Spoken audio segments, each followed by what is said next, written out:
Hello and welcome to Political Paradigm. Welcome to 2022. Happy New Year. I'm Terry Ikumi.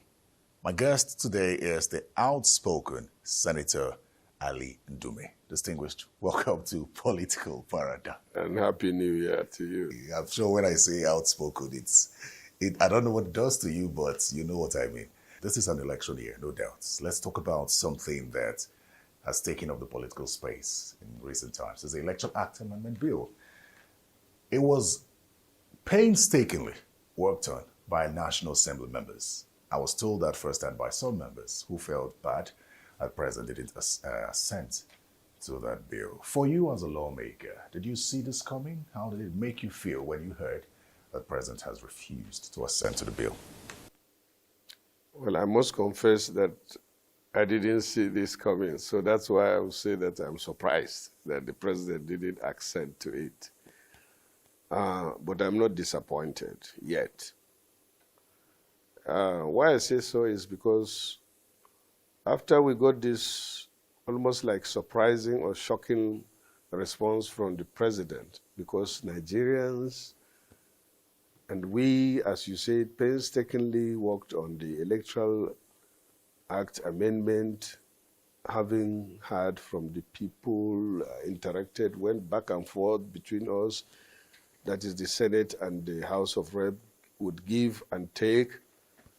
And the majority of Nigerians that we represent or that these laws are meant for were optimistic that the President would sign on to it.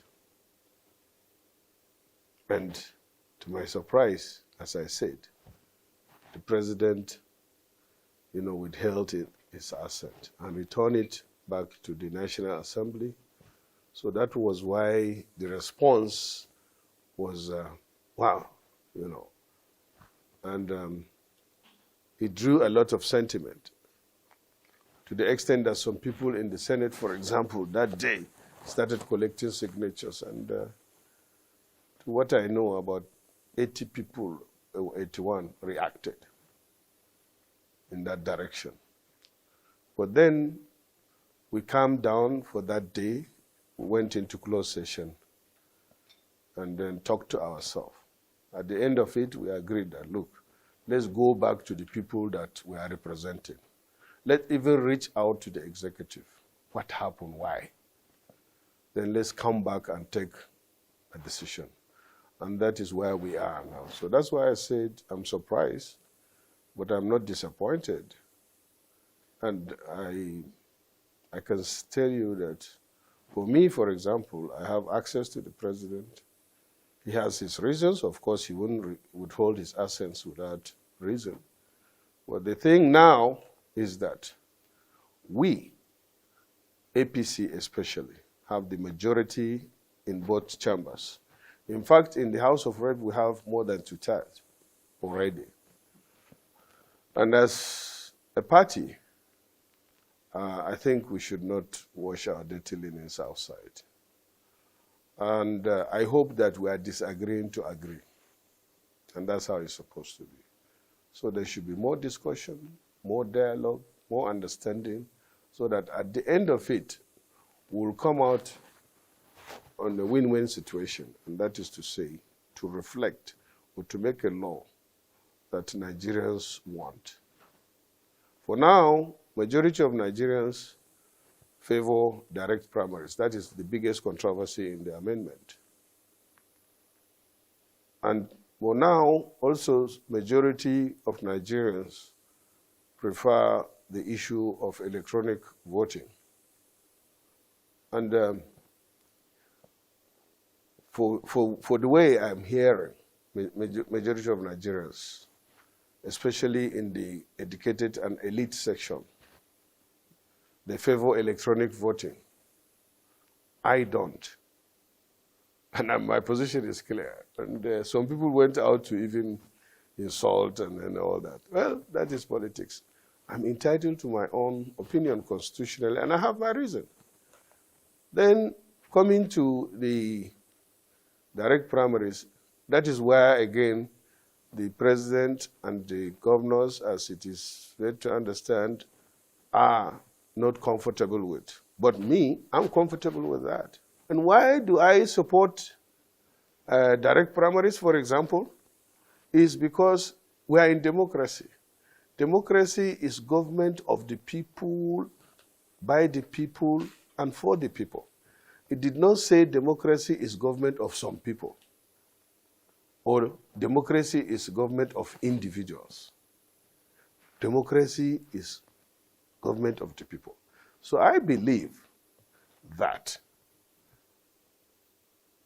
as many number of people or Nigerians that are qualified to vote, whether in general election or as a party member, should be allowed to do that. That is what the direct primaries is all about.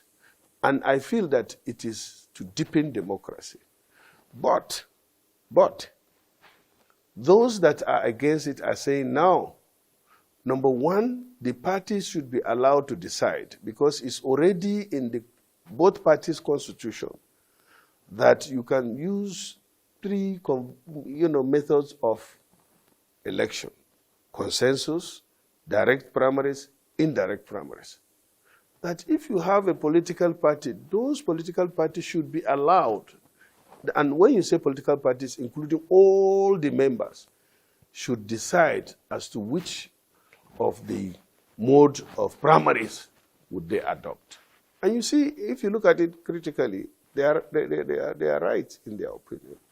But besides, I think what contributed much to the president's withholding the assent is because of the experience from the direct primaries, which APC is known to have favored, even in the last election. In the primaries of 2019, the general consensus is that where possible, direct primaries is preferred, especially by the president. But the process of that direct primary was abused again. There are some states, even recently, where they went and conducted direct primaries. The candidate won, I think, over 200,000 votes. When it came to the election, he got less than 40,000, or is it 50,000? Less than 50,000. Okay, based on the president's refusal and the agitations in the National Assembly that they want this, and that's why I asked if this is a governor's versus... No, I don't think so. When the tensions are up, I don't know. So you think it was it tension that made lawmakers begin to collect signatures? Yeah, it was like, why would 469 of us take a decision after all this while without people talking to us or even convincing us? And you see, and that's why I stand with the National Assembly. I'm a member, though. 469 of us that were elected by Nigerians to represent them. And this is one of the decisions or the amendment that we did to the electoral bill that we have carried Nigerians, majority of Nigerians, not all Nigerians. But unfortunately, because of disconnect between us and the executive, they said disconnect. This is happening. But I hope that before we resume, we will be able to make contacts and then come up with an agreeable position where we will have, as I said, a win-win situation. But do you see the National Assembly going ahead to override the president? Well, I don't know. I can't say that. I can't predict what will happen. But for me, I think we will not get there. We will not. Because we are now talking to ourselves. And I think, and I've talked, I personally also have reached to some of the leaders. I say, why don't you call some of the leadership, lock yourself in a place and then talk to ourselves and agree on something, not really talking about overriding. No. Especially because it's an APC-dominated National Assembly and an APC so we should government as we should have a win-win situation. like saying, okay, what is it that you really don't like in the Direct primaries. Okay, if it is the direct primaries, what is the problem with the direct primaries? But So if you say, oh, remove direct primaries and leave so and do so, or amend it, or, you know, I think we'll get to that. But then for the PDP, it seems like it's beyond the direct primaries. The PDP says this is a front against electronic transmission of results. No, I don't think so. That electronic transmission is good, but we are not there yet. It's more futuristic than being realistic. I said it several times, and I'm not changing my position based on where I come from, and based on recently what the Punch reported in its paper 2 days ago. It says now that over 307 local governments don't have the infrastructure. You go and check it. It's confirming what I'm saying. From 774, if you take out 307, that's nearly 40%, isn't it? Now you are saying that if you are to go electronically, you are likely to de-enfranchise 40% of the voters. That's clearly how it is. When they talk about electronic voting, for example, in the north or in Borno State where I come from, up to now, we are without electricity. We have been for 1 year, nearly 1 year. 10 months to be exact. There are some areas that don't have network, including my local government, because of the insurgency that have destroyed almost all the infrastructure of communication. Electronic voting was conducted in America, and there were problems. It was hacked. That's America. And it was not hacked in America. It was hacked, purportedly hacked from Russia. Now Nigerians want to go that way. Are you not going through, you're not inviting problem?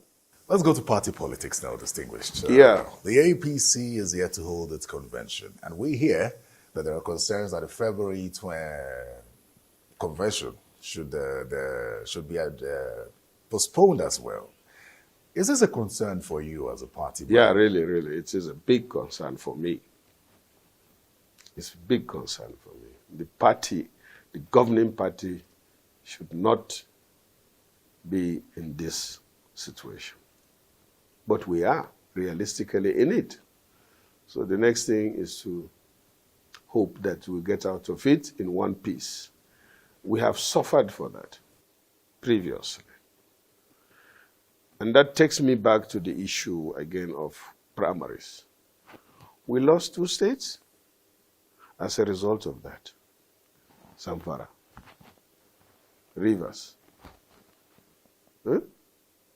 All because of the way some individuals insist on manipulating the system using the position or the power they have at hand or at their disposal, which is not good.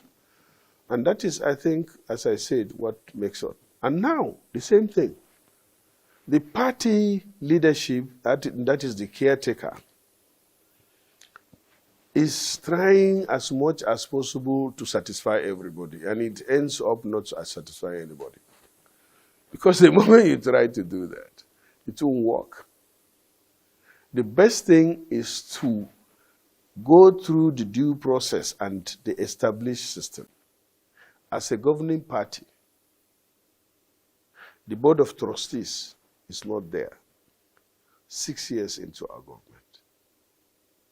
The National Working Committee of the party is not there. The National Caucus is not there. We only have the caretaker. And also the caretaker is also handicapped,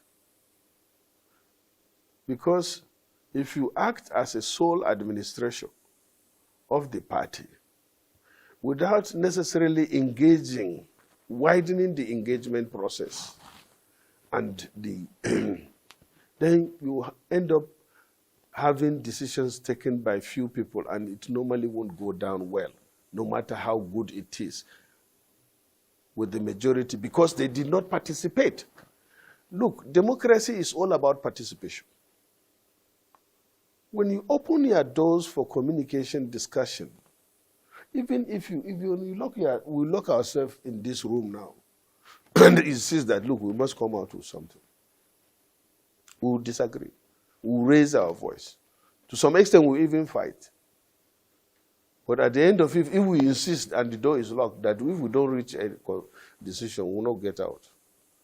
Maybe two people out of the 4 or 5 of us here will disagree, but the 3 will agree. And then you say to us, this is democracy. You can have your say, but we that have the majority now will have our way. So the position of the APC is that we should not override the president. We will come out and say, to the party have said, and my party is superior, so I'm going by the party's decision. For example, myself, I'm caught in the middle. I'm close to the president. I can't see myself coming out to say, look, override Buhari. And at the same time, I can't come out in the middle to say, look, Ndume today cannot even take his decision. He's gone with Buhari's decision. I don't know what even my children would think about it. So I have to find a way of, as I said, having a win-win situation, not necessarily compromising my principles. In terms of the chairmanship aspirants of your party, there's quite a number of them, a lot of them former governors. Yeah. What do you look for in that candidate? I look for a candidate that is matured, that can bring people around, that can act as, not only the chairman of a party, but a respected leader of the party, somebody that is like a father to all, irrespective of your belief and all that. I'm looking forward to that. But first of all, it has to be zoned. It has to be zoned. Our party has not taken decision on that. The chairmanship position? Yeah, it has not been zoned. Does that also mean zoning the presidential ticket? Yeah. Yeah. But what effect will that have on your party in the 2023 elections? Do you think that zoning will positively affect your party?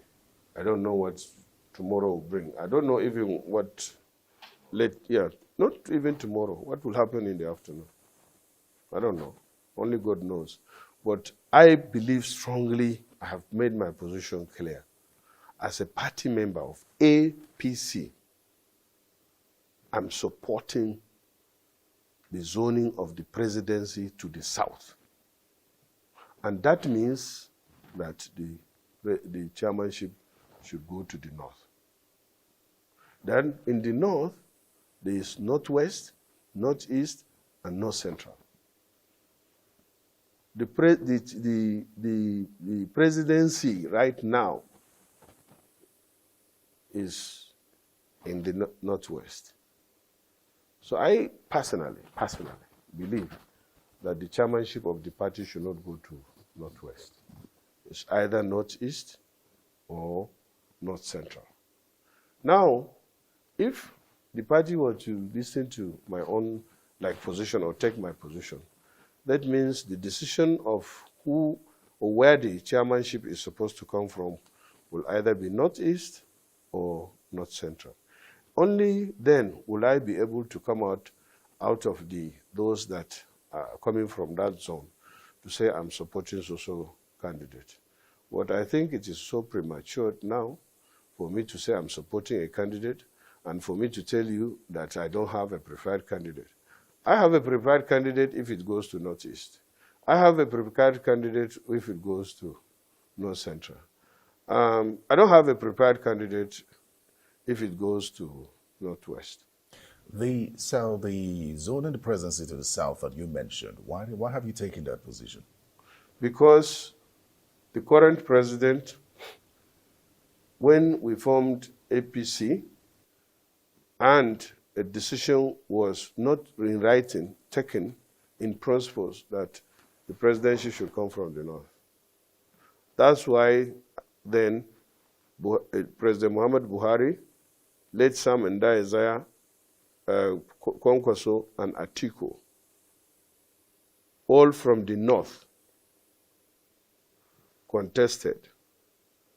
The only person from the southeast that participated, not contested, was Okorocha.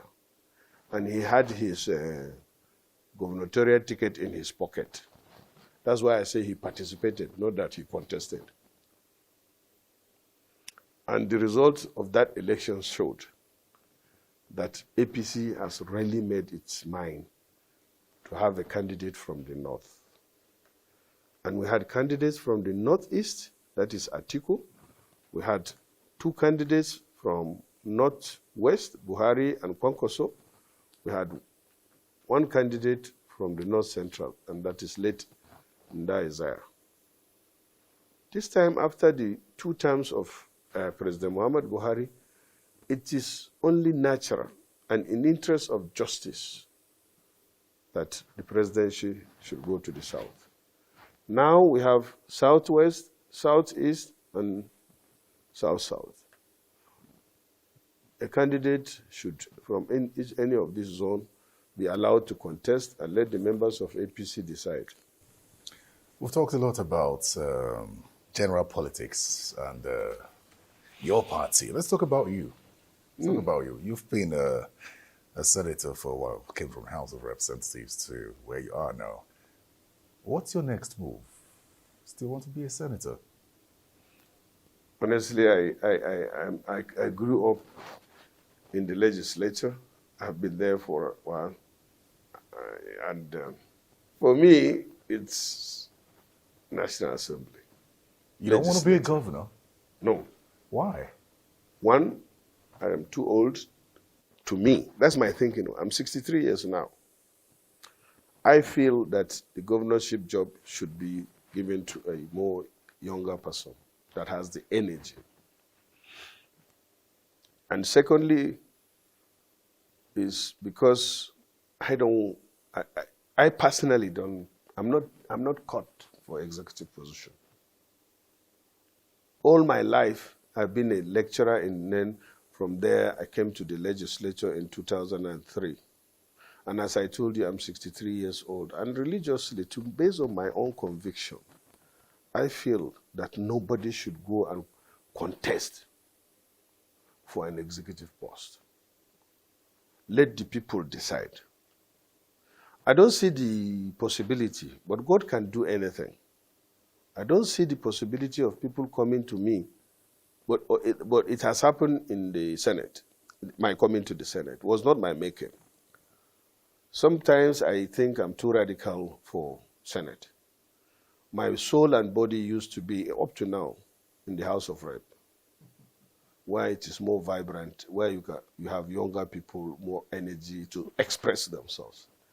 But now I'm constrained. After I try to be myself. They'll say, you are a senator, don't do this, you are a big man. No. So that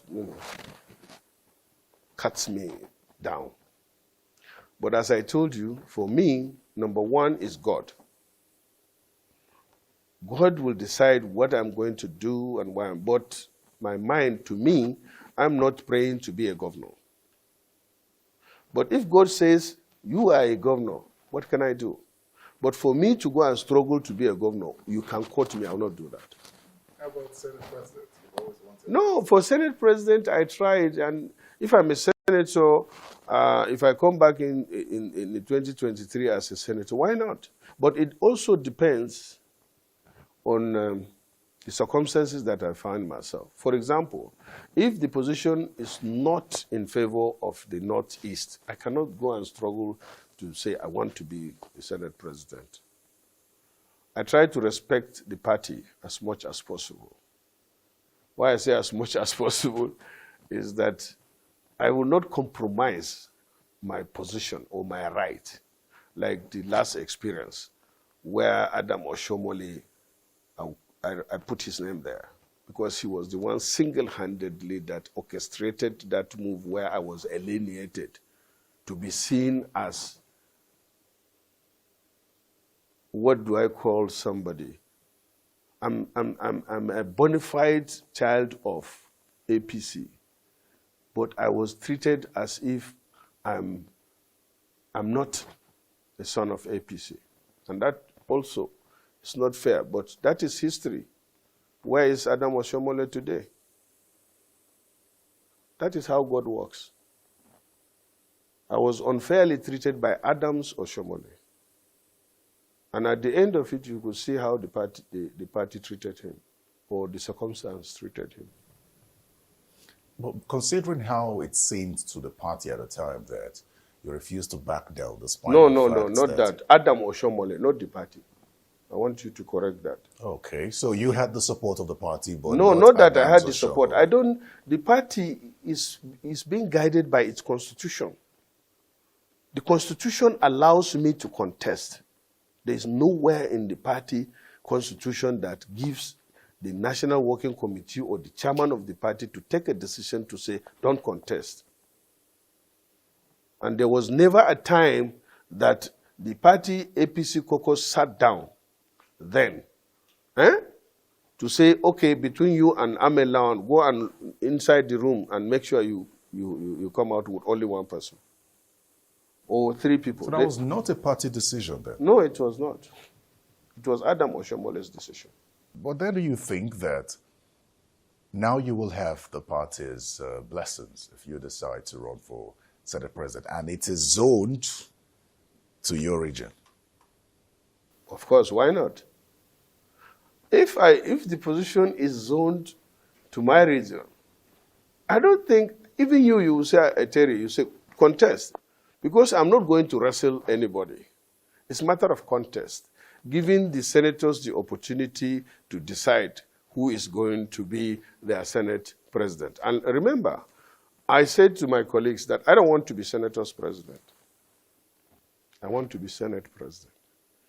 And this is where we are having the problem now. Because we are more or less having more of senators president. And that also is contributing to what you observe, that the attendance and participation and also is very low. You are supposed to be a committee of equals with one person among you presiding. And that person should not even have his own opinion. His opinion should only come in when there is a tie. The Senate President and the Speaker, for example, these days, normally come out to say, the House will do this. Who are they to say that? It's wrong. You will say the Senate will take a decision. Not that you will say that you will decide. You don't decide. You don't have the right. And you swore to do that, not to put your personal interest. But that is not what is happening now. And that is where we get it wrong. So the blame goes to them. And it rubs on us. Like we are being called rubber stamp. But you know I don't look like rubber stamp. No senator is a rubber stamp. None. It's not fair. Is it not when you are given the chance to speak your mind, to decide that if you decide wrongly or you just decide to jump to it, that you say, oh yeah, a rubber stamp. But you know, that is not the case. And this is because of the system itself. Recently, because of what is happening, I tried to read into how the Senate of the USA operates. If you go, Terry, to look at that, you will see that you can't call yourself, I can't call myself a senator, judging by what a senator in the United States is. Number one, the Senate of the United States don't have, is it order, standing order? They have rules, but not order. So you can't call a senator to order. Once the senator takes a floor, he must yield the floor first. The only thing is that if he gets out of the Constitution or something, but he won't even do that. The senator says what There is a record, it's on record now that the longest senator spoke for 12 hours. Once a quorum is formed and the presiding officer sits down there and the senator, is called upon to speak on a matter, you don't stop him until he yields the floor. That's what brought about what they call the plebiscite. For example, this loan now that the president brings, a senator can hold that, one senator can hold that down. Because when you start to debate on it, a critical matter like this, a senator can filibuster it. And that is a hold on the discussion. You talk, put his argument. And you don't tell him, stop. The only time is because if it is time bound, like the loan must be taken in 3 months, otherwise you lose it. Then when it gets to that time, then 2/3 of it must override the senator. But right now it is about 60 people that can take decision on a filibustering case. But here you have senator, round up, You mentioned the issue of the loan, and it's also one of the reasons why many have described the National Assembly as an appendage of the villa, specifically Senator Ndume. He says that the National Assembly should not just approve loans by the president. Even you have said as well that that's my position. That's not ideal. Yeah. What exactly is not ideal? Because to an extent, the presidency has always emphasized that these loans are taken for infrastructure. Is it that there's nothing to show for the loans? No. What I'm saying, number one, is that the loan is not taken for Buhari. It's the president, but it's for Nigerians. So if you want to take the loan, you have to convince Nigerians. I have said several times, and my position has not changed. Left to me, we can even borrow more because we have deficit in so many things, like security, which is the main purpose of government. Right now, the challenges we are facing is because the Nigerian army and other security agencies are not well funded. They are not well funded, only they are not equipped. Secondly, we have infrastructural deficits, huge one, a visible one. Thirdly, the Nigerians, especially the poor farmers, are handicapped and still practicing the subsistence farming system. So and then there are so many things that for me, you can borrow money and channel it into that.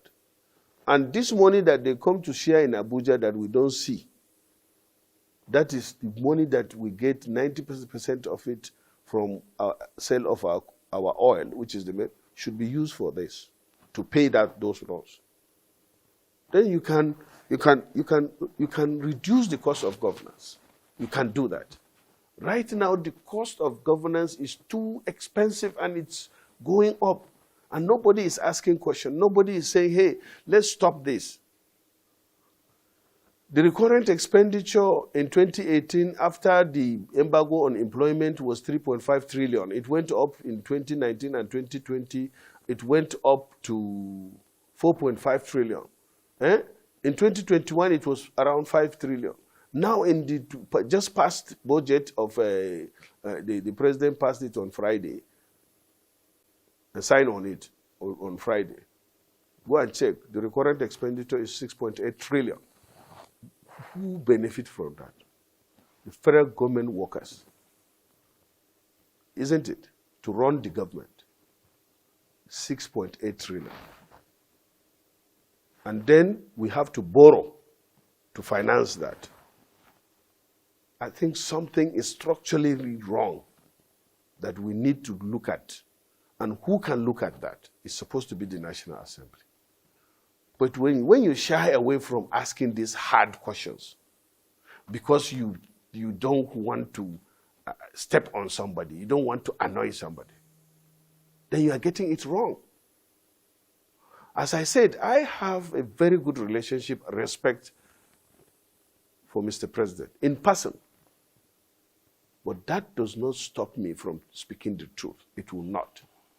Because God will not sit me down with Mr. President, President Muhammad Buhari, to ask us questions. Everybody will account for his own. And I'm very conscious of that. Okay, distinguished, before we go into the issue of security, of which you're very conversant, let's talk about this 9th National Assembly as it winds down. What are you most proud of as a member of the 9th National Assembly? Well, you see, in as much as I lost out as the Senate President, it's 50-50.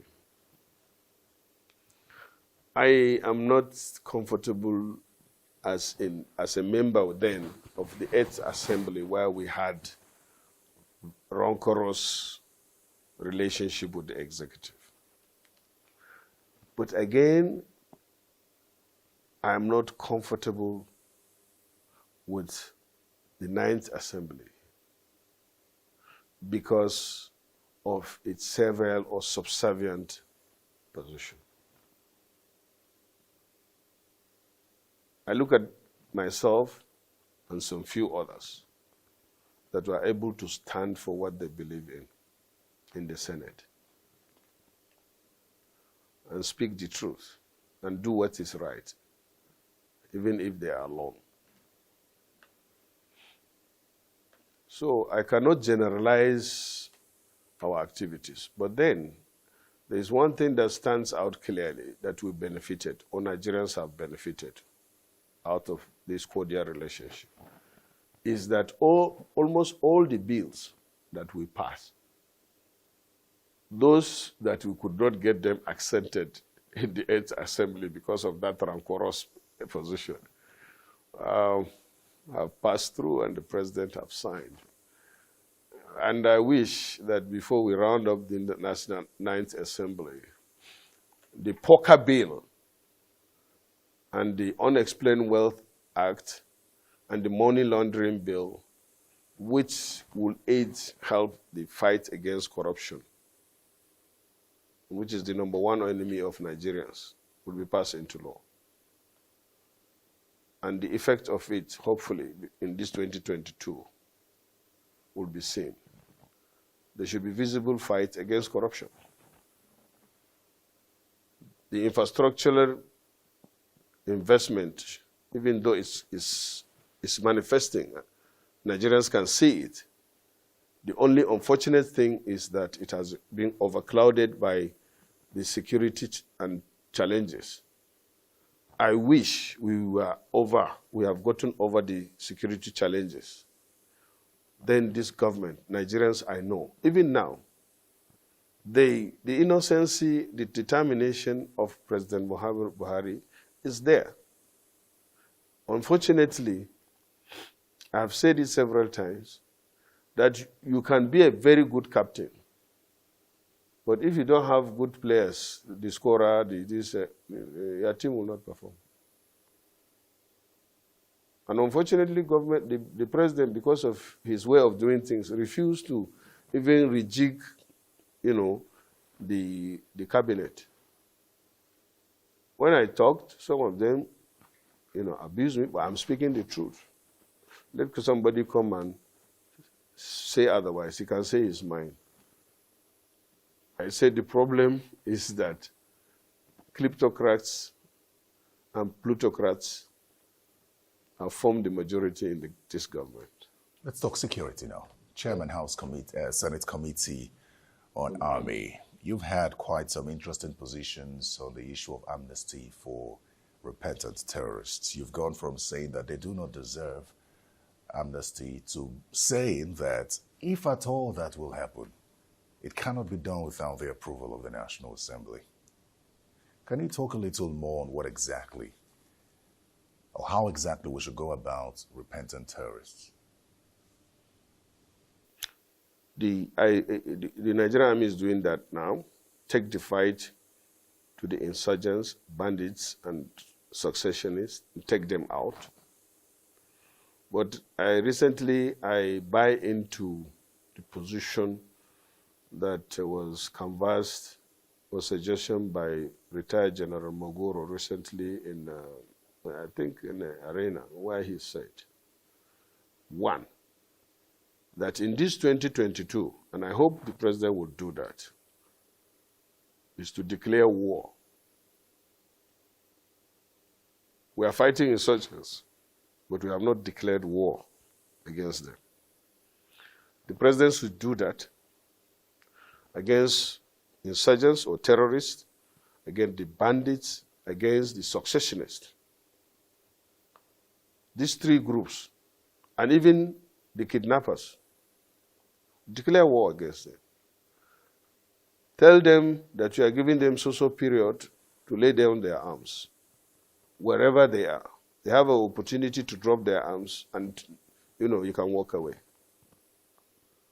If they fail to do that, the government should go after them fully and mercilessly. Then, the next thing is, before you even do that, the Nigerian government should make sure that the security agencies are prepared for that war. Right now, we are not well prepared for it. You are in a war situation and you are going there scavenging for equipment. It doesn't work, and that's why it's taking us this long. Just yesterday, I was discussing with a retired general who expresses concern about it, and he was telling me that recently in Askira, where the insurgents took out and killed an army general, killed by this ragtag, even though ISWAP are getting this. But I was told that they came in with about 30 gun trucks and 4 AP armored personnel carriers. That was the terrorists. Yeah. While the Nigerian Army brigade in Chibok and a battalion in Askira didn't have 4. Even the general that was killed came in a vehicle, Toyota Hilux, with 2 gun trucks. And they knew that if they start taking on that area of Askira, the general in Chibok, which is just about 30 kilometers away, will come in for a reinforcement. They ambushed him and they took him out. Just like that, with 8 other officers. Before you engage in the rule of army, you must at least be on 1 and 3. What they call 1 on 3 is that if there's 1 soldier in the opponent's side, your own should be 3. If they have 1 APC, your own should be 3. And a battalion under the rule is that minimum you should have about 80 gun trucks. And Nigeria, yes, this is an unconventional war.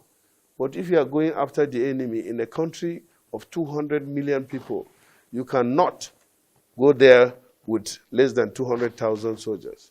So as General Magoro suggested recently, he said the army, now that we have this situation, should recall all our retired soldiers that are strong and ready to serve. You enter into contract with them for 6 months or 1 year. Like, look, this year we must end this thing. So all come and let's defend our country. Everybody should go and return a report to the nearest army barrack or police station there. Take their registration. Then give them an orientation. Hand them over AK-47 or AK-49 and then disperse them. They know it before. They fought in Liberia. They fought in international engagement, most of them. These are ragtag people. Now we have given them time frame to hand over. If they refuse, then you go after them. All in all, by my prediction, or my calculation, let's assume that all these criminals are up to 1 million. I doubt so much if they are. Why don't you kill them all so that 200 million will have peace? When you talk about amnesty and laying down your weapons... Well, Terry, look now.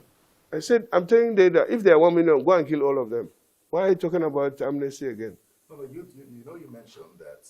They are talking about amnesty. They are talking about a reintegration. Exactly. And I'm telling you that identify them, kill them all. But you see, there you come to reintegration. If in the process you say, look, hand down, drop your weapons and come out like they did recently, hand up, you don't shoot them. I don't support that. Summary execution, I don't support that. Because there are some people that have the right to regret what their action and surrender. If they surrender, take them in, process them properly. If they need to be integrated, integrate them. If they need to be prosecuted, prosecute them. But that should not be the priority. The priority, number one, is to end the war. End the war through what I have said. Number two, resettle the victims. Resettle the victims. Reintegrate the victims. Reconstruct the areas they destroyed. Then the third one now, and as you are doing this, you are processing and profiling them. Innocent ones should not be a victim, should not be a collateral damage. If that is done, that is the proper way to do it. Then the amnesty you are talking about is what I've said. Lay down your arms. One of the things many people have questioned, which this government has almost clearly stated that it's not really interested in doing, is naming and shaming the sponsors of terrorism. I don't understand why that is done. Then why did they do to me? Just because they were tracking my phone and they said a spokesman of Boko Haram called me. They went and arrested me. They didn't even ask me. They didn't do any intelligence work. They didn't do that. All I knew in the Senate president called me to say the SSS wants you to report. They have some questions. So in fact, that time I went to SSS thinking that they are going there to ask me some questions that will help in resolving this because I have information since I'm from that place. They say, oh, you're a sponsor of Boko Haram.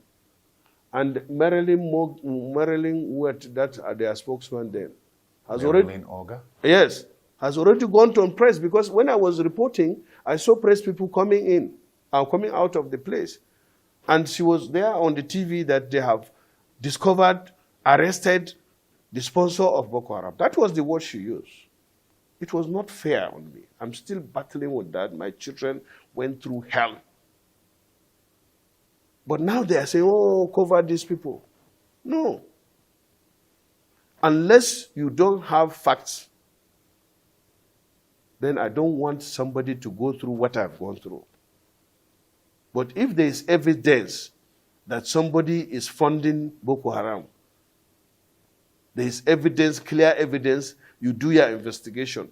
Not necessarily publicly, but you do your investigation, and then you have now clear evidence. Why don't you tell Nigerians? Why don't you prosecute them? I was prosecuted. But because I'm innocent, 6 years I went to court. 6 years. 6 years I had no passport. 6 years I could not travel without going to court to apply. And I am not the traveling type. But 6 years before I go for Hajj or Umrah, I have to go to court. But I have been vindicated. I went into election 3 times or 2 times after that. My people still have the confidence because they know I'm innocent. They voted for me. And it was not that I contested or opposed. I contested with some people. So when this government is talking about covering them, I feel we're not serious. Okay, we're almost out of time now, but just before we go, you as chairman, Senate Committee on Army, you're privy to some information. You spend time with the Army, the military generally. And I think one of the things every Nigerian will want to know is, does it look like anytime soon we will win this fight against insurgency? Yeah, but that depends on equipping the Army and other security agencies. The government is responding to that, but not to the level I expect. As I told you, The Nigerian army are fighting in the northeast, what they call the theater. If you count the number of APCs they have there, we are not there yet. If you look at our budget of 2022, where Nigerian government the president signed to spend 17 trillion now. 17 trillion. And the army's capital budget is less than 30 billion. And we are in a war situation, not conventional war. Do you think we are there yet? But let me tell you, knowing the Nigerian army that I oversight, interact with, and as I said, and for the benefit of those that don't know, I'm a son of a retired soldier. I know our Nigerian soldiers' capacity, what they can do. They have done it before. Give them what they want, they will finish this business in 6 months. I can bet you for that on their behalf. Soldiers don't complain, especially the generals. But how can you have a battalion with less than 10 hillocks? So, and each hillocks, for example, can take, let's say, 10 people. When you have an attack, or when you have a situation, that means if you deploy, you can only take 10 at a time. Assuming you just have 2, you can only take 20. And you go and drop them there and then come back and pick others? Are you not exposing those if they have to withdraw? In fact, by rule of engagement, if you assess your opponent or the so-called insurgents or whatever, if they are 10, if you don't have 30 soldiers ready to face them, don't go. That is what. But Nigerians army go. They risk their life unnecessarily. I'm telling you. So my position clearly, as somebody that knows, somebody that sees what they're doing, give them what they want and give them timeline. They will do it. If I were the president, well, last time there was supplementary budget, the president responded, but it's not enough. What they had is to buy the ammunition. Let me give you an example. When Nigerians just talk anyhow, especially the press, about the spending on the military, during peacetime, well, you can ignore them, but this is the price we are paying for ignoring them. If to say the Nigerian army are there, the special forces are there, they are ready to fight anytime, it's a matter of pressing the button. They will be there and they will take them out. Right now, we don't have intelligence, there is no coordination. Even with the Hadinka, you have to use telephone to call. Then the people will have to start calling the people to rush, and then before you move.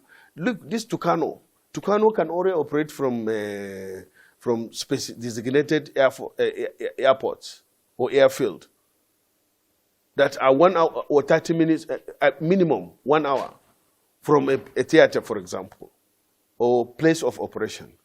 Before 1 hour, the guys have done the damage and they have disappeared. And you start blaming the army. Give you example of ammunition. They are not manufactured in the country or even Africa. How much is one bullet? Supposing it's $2. How much is $2? Is it not 10,000? And how many do you discharge when you are when you are in an engagement? You don't count it. So give the Nigerian army what they want, and to me, you are budgeting 17 trillion in this kind of situation where you cannot travel from Abuja to Kaduna freely, where even during the train, they can take that 9 or 8 trillion and put it into security. When the country is secured, then you can do anything. Distinguished Senator Ndume, thank you so much for coming to speak with us on Political Paradigm. Thank you very much. Well, that's Political Paradigm. Thanks for watching. I'm Terry Ikome. Once again, Happy New Year.